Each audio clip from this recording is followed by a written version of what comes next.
नमस्कार दोस्तों, स्वागत है आप सभी का आपके अपने YouTube चैनल यमी वाला पर। आज के इस क्लास में आप सीखेंगे देश के प्रथम नागरिक के बारे में सभी तथ्य। क्या आप जानते हैं देश के प्रथम नागरिक कौन हैं? तो आइए आज के इस क्लास में देश के प्रथम नागरिक के बारे में A to Z आप जानिए। तो आइए शुरू करते हैं आज का क्लास। सबसे पहले हम बात करते हैं देश के प्रथम नागरिक कौन होते हैं। तो आप इसे याद रखिएगा, देश के प्रथम नागरिक देश के राष्ट्रपति अर्थात प्रेसिडेंट होते हैं। और वर्तमान समय में देश के प्रथम नागरिक कौन हैं? तो श्रीमती द्रौपदी मुर्मू जी हैं देश के प्रथम नागरिक। यही तीनों सेनाओं के थल, जल और वायु तीनों सेनाओं के कमांडर भी हैं, अर्थात सर्वोच्च अधिकारी यही हैं तीनों सेनाओं के। क्लियर? तो आइए अब देश के राष्ट्रपति के इंट्रोडक्शन को शुरू करते हैं। तो सबसे पहले ध्यान दीजिएगा, आप लोग इंट्रोडक्शन की बात करते हैं। तो सबसे पहले आप ध्यान दीजिएगा, भारत का राष्ट्रपति देश का सर्वोच्च संवैधानिक पद है, अर्थात जो राष्ट्रपति का पद है भारत में वो सर्वोच्च संवैधानिक पद है। अर्थात संविधान के अनुसार, इंडियन कॉन्स्टिट्यूशन के अनुसार सबसे बड़ा पद देश में कौन सा है? तो वो है राष्ट्रपति का पद। क्लियर? अब बात करते हैं राष्ट्रपति को क्या कहा जाता है इस आधार पर। तो देश का प्रथम नागरिक कहा जाता है राष्ट्रपति को। किसके अनुसार? संविधान के अनुसार। क्लियर? क्यों कहा जाता है? क्योंकि यही लोकतंत्र की नींव है। देश के राष्ट्रपति क्या है? लोकतंत्र की नींव है, क्योंकि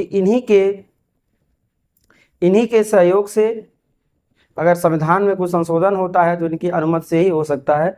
तो आप बात करते हैं जो राष्ट्रपति का पद होता है ये भारतीय लोकतंत्र का क्या है? प्रतीक है। राष्ट्रपति का पद भारतीय लोकतंत्र का प्रतीक है। क्लियर? तो याद रखिएगा। और ये सबसे बड़ा देश में संवैधानिक पद है, इससे बड़ा कोई संवैधानिक पद नहीं है। अब हम बात करते हैं राष्ट्रपति कौन होता है। याद रखिएगा, तो राष्ट्रपति भारत का संवैधानिक प्रमुख होता है। राष्ट्रपति कौन होता है? भारत का संवैधानिक प्रमुख होता है, अर्थात संविधान के अनुसार वो देश का प्रमुख व्यक्ति होता है। सशस्त्र सेनाओं का सर्वोच्च सेनापति भी राष्ट्रपति होता है। थल, जल और वायु, थल, जल और वायु तीनों सेनाओं का सर्वोच्च सेनापति कौन होते हैं? राष्ट्रपति होते हैं। इसको आप याद रखिएगा। और सभी सरकारी कार्यों में राष्ट्रपति की औपचारिक स्वीकृति आवश्यक होती है। यदि देश में कोई भी गवर्नमेंट वर्क होता है तो उसमें फॉर्मल रूप से प्रेसिडेंट का कंट्रीब्यूशन होता है। बिना उनके सहयोग के, बिना उनके सलाह के देश में कोई भी सरकारी काम हो ही नहीं सकता है। क्यों? क्योंकि वही देश के प्रथम नागरिक हैं। अब बात करते हैं राष्ट्रपति बनने की योग्यता कितनी होती है। आखिर आप भी तो सोचते होंगे हम भी प्रेसिडेंट बनेंगे। तो हाँ, आप बिल्कुल बन सकते हैं। भारत देश में रहने वाला कोई भी व्यक्ति राष्ट्रपति बन सकता है यदि वह इन शर्तों को पूरा करता हो। सबसे पहले क्या हो? भारत का नागरिक हो। राष्ट्रपति बनने के लिए क्या योग्यता होनी चाहिए? भारत का नागरिक होना चाहिए, अर्थात इंडियन होना चाहिए उसे। दूसरा शर्त यह है आयु कम से कम 35 वर्ष का। 35 वर्ष की आयु यदि कम से कम है तो आप देश के राष्ट्रपति बनने के एलिजिबल हैं। और क्या है? लोकसभा सदस्य बनने के योग्य हो। लोकसभा सदस्य वो बन सके, यदि ऐसा कोई व्यक्ति है तो राष्ट्रपति बनने की योग्यता वो रखता हो। अब बात करते हैं, और लास्ट क्या है? लाभ के किसी पद पर न हो, उसको कोई अन्य लाभ नहीं मिलता हो, सरकारी सैलरी नहीं मिलता हो। कुछ अपवाद, इक्का दुक्का अपवाद हो सकते हैं जिसमें भूतपूर्व कुछ काम वो सरकारी रहे होंगे तो उसको इस्तीफा दे करके इनमें आना होता है। क्लियर? अब हम बात करते हैं कि राष्ट्रपति का चुनाव कैसे होता है। अगर राष्ट्रपति बनते हैं तो चुनाव आखिर होता होगा तभी तो बनते होंगे, क्योंकि एग्जाम देकर तो राष्ट्रपति बनते नहीं हैं। तो ये चुनाव होता है। और चुनाव कैसे होता है इसको समझिए। अप्रत्यक्ष चुनाव होता है। कैसा चुनाव होता है? इनडायरेक्टली इलेक्शन होता है। जिस प्रकार जनता सांसद और विधायक को, अर्थात MP और MLA को चुन करके संसद भवन विधानसभा भेजती है, उसी प्रकार राष्ट्रपति का चुनाव नहीं होता है। जनता द्वारा चुने गए प्रतिनिधि MP और MLA ही राष्ट्रपति देश के प्रथम नागरिक अर्थात राष्ट्रपति को चुनते हैं। इसलिए इस राष्ट्रपति के चुनाव को प्रत्यक्ष चुनाव कहा जाता है। क्यों प्रत्यक्ष चुनाव कब कहा जाता है? यदि जनता ही सीधे राष्ट्रपति को चुनती तब प्रत्यक्ष चुनाव होता, डायरेक्ट इलेक्शन होता। लेकिन जनता जिसे चुनती है प्रतिनिधि को, वो प्रतिनिधि अपने किसी दूसरे देश के प्रथम नागरिक को चुनते हैं जो कि सबसे बड़े संवैधानिक पद पर विराजमान होते हैं। क्लियर। अब बात करते हैं कौन कौन आते हैं। तो लोकसभा, राज्यसभा और राज्य विधानसभाओं के निर्वाचित जो सदस्य होते हैं वही वोट करते हैं। लोकसभा मतलब जो लोकसभा में जाएंगे अर्थात एमपी, राज्यसभा में जाने वाले वह भी, और विधानसभा के जो कौन होते हैं, एमएलए होते हैं, वे लोग अर्थात विधायक, जो विधायक होते हैं, जो सांसद होते हैं, वही निर्वाचित सदस्य जो जनता द्वारा चुनकर जाते हैं, वही राष्ट्रपति के चुनाव प्रक्रिया में वोट करते हैं, वोटिंग करते हैं, और उसी के आधार पर देश के राष्ट्रपति तय होते हैं कौन होंगे। एकल संक्रमणीय मत प्रणाली का प्रयोग होता है। याद रखिएगा राष्ट्रपति का चुनाव किस प्रकार होता है, तो एकल संक्रमणीय मत प्रणाली द्वारा राष्ट्रपति का चुनाव होता है। एमपी, एमएलए तथा सांसद और विधायक देश के राष्ट्रपति के चुनाव में भाग लेते हैं। अब आइए हम बात करते हैं राष्ट्रपति का कार्यकाल और शपथ कौन दिलाता है। कार्यकाल कितना होता है राष्ट्रपति का और शपथ कौन दिलाते हैं, ध्यान दीजिएगा। तो सबसे पहले बात करते हैं राष्ट्रपति का कार्यकाल 5 साल का होता है। कितने साल का होता है? 5 साल का होता है, ध्यान दीजिएगा। और दोबारा चुने जाने की कोई सीमा नहीं है, दोबारा चुने जाने की सीमा नहीं है, लिमिट नहीं है, ध्यान दीजिएगा। और आज तक भारत के इतिहास में केवल डॉक्टर राजेंद्र प्रसाद ही 2 बार भारत के राष्ट्रपति बन चुके हैं। इसके अतिरिक्त कोई भी अभी तक राष्ट्रपति रिपीट नहीं हुए हैं डॉक्टर राजेंद्र प्रसाद को छोड़कर।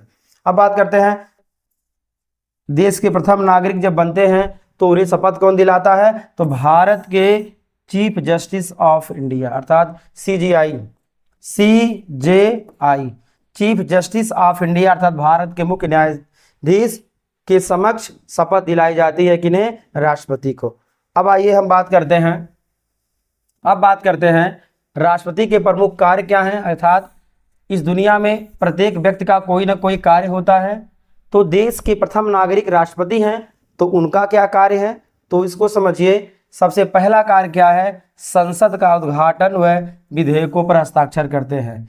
जब संसद का उद्घाटन होता है तो दोनों सदनों की, लोकसभा और राज्यसभा की दोनों बैठक कौन कर सकते हैं, दोनों सदनों की बैठक, संयुक्त बैठक राष्ट्रपति कर सकते हैं। और जब उद्घाटन होगा तो संसद का उद्घाटन जब शुरुआत होगा तो राष्ट्रपति करते हैं। और बिल्स जो बिल्स पास होते हैं जनता के हित के लिए, वो उस पर साइन कौन करते हैं, प्रेसिडेंट करते हैं। बिना प्रेसिडेंट के साइन के कोई भी विधेयक, कोई भी बिल पास नहीं हो सकता है, ध्यान रखिएगा आप लोग।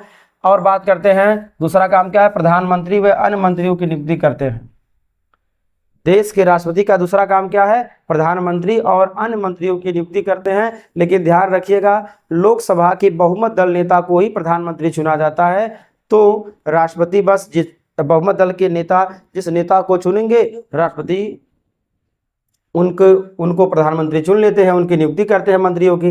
अब बात करते हैं तीसरा काम है हमारे देश के प्रथम नागरिक का, न्यायिक क्षमा। अर्थात देश में यदि किसी व्यक्ति को दंड दिया गया हो, फांसी तक की सजा दी गई हो, तो राष्ट्रपति के पास यह अधिकार होता है कि उस व्यक्ति की क्षमा को माफ कर सकते हैं। दया याचिका स्वीकार करना, राष्ट्रपति दया याचिका को स्वीकार कर सकते हैं, यह उनको पावर दिया गया। बात करते हैं अंतर्राष्ट्रीय समझौते करना। जो प्रेसिडेंट होते हैं वो अंतर्राष्ट्रीय समझौते भी करते हैं, आप इसको याद रखिएगा। और सबसे लास्ट है इसमें सेनाओं का सर्वोच्च सेनापति, जो थल जल और वायु जो सेना होती है भारत में, इन्हीं का सर्वोच्च कमांडर, सर्वोच्च सेनापति कौन होते हैं, राष्ट्रपति। क्लियर। अब हम बात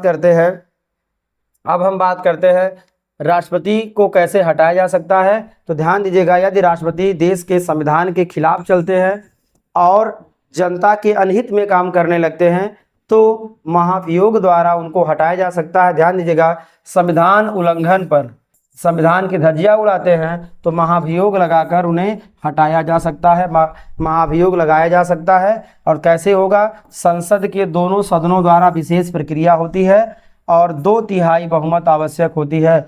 जितने होते हैं 2/3 अगर बहुमत मिल जाता है तो राष्ट्रपति को उनके पद से हटाया जा सकता है। क्यों? क्योंकि जो भी संवैधानिक पद पर होते हैं उनका उद्देश्य यही है कि संविधान की रक्षा करें, उनका काम यही है संविधान की रक्षा करें और देश के जनता के हित में फैसले लें। यदि ऐसा होता है तो महाभियोग द्वारा उनको हटाया जा सकता है। अब आइए बढ़ते हैं अगले टॉपिक की ओर, ध्यान दीजिएगा।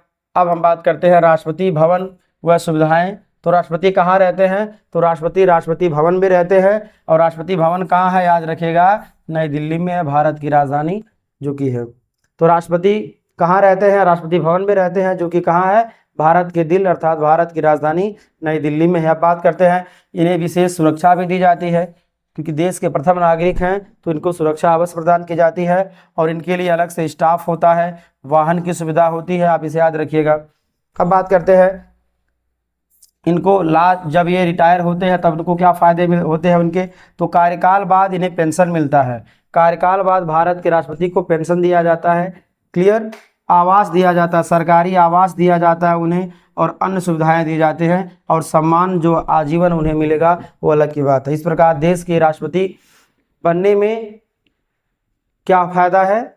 देश के राष्ट्रपति कोई बनता है तो उसे आजीवन पेंशन मिलेगा, आवास मिलेगा, अन्य सुविधाएं मिलेंगी और उन्हें कहीं पर भी देश में आने जाने की सुविधा होती है, उसके लिए कोई दिक्कत नहीं होता है। अब आइए हम बात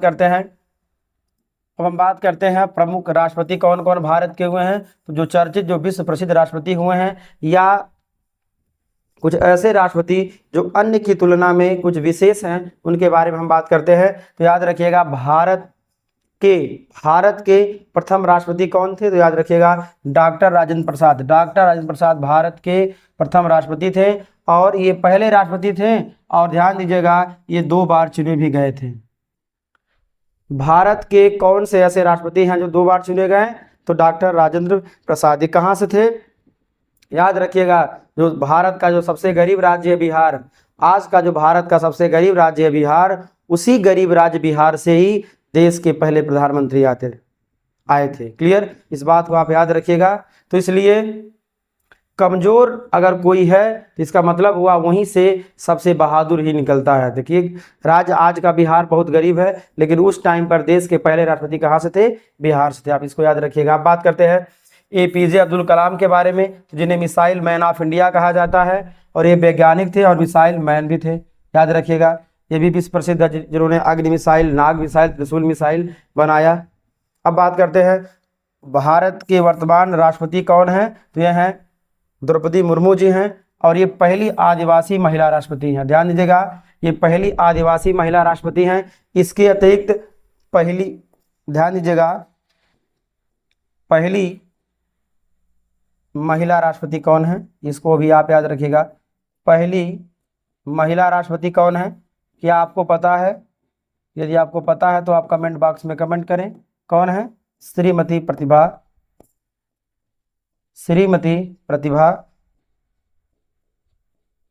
पाटिल। श्रीमती प्रतिभा पाटिल कौन थी? भारत देश की प्रथम महिला राष्ट्रपति थी। इसको आप याद रखिएगा एकदम ध्यान से, ये कॉम्पिटिटिव एग्जाम से पूछे जा सकते हैं। अब हम बात करते हैं राष्ट्रपति बनाम प्रधानमंत्री, अर्थात राष्ट्रपति और प्रधानमंत्री में डिफरेंस क्या होता है? तो ध्यान से आपको समझना है, जो राष्ट्रपति जी होते हैं ये औपचारिक प्रमुख होते हैं, ये औपचारिक प्रमुख होते हैं और देश के क्या होते हैं? प्रथम नागरिक होते हैं, क्लियर। अब यहीं पे जो प्रधानमंत्री होते हैं ये कार्यपालिका के प्रमुख होते हैं।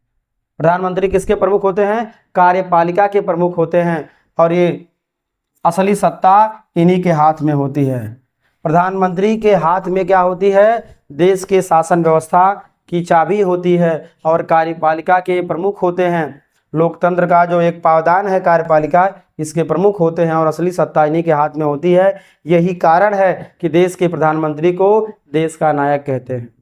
देश के प्रधानमंत्री को ही क्या कहते हैं? देश का नायक कहते हैं, क्योंकि देश को वही लीडिंग करते हैं। पूरी सत्ता की चाबी उन्हीं के पास में होती है। राष्ट्रपति जो होते हैं ना, वो प्रधानमंत्री की सलाह पर काम करते हैं। याद रखिएगा, देश के प्रथम नागरिक देश के नायक के सलाह पर काम करते हैं, आप इसको याद रखिएगा। अब हम बात करते हैं, इतना आपने सीखा तो आखिर निष्कर्ष क्या निकला, इसका निचोड़ क्या निकला? तो निचोड़ यही निकला कि राष्ट्रपति भारतीय संविधान की गरिमा और एकता के प्रतीक हैं।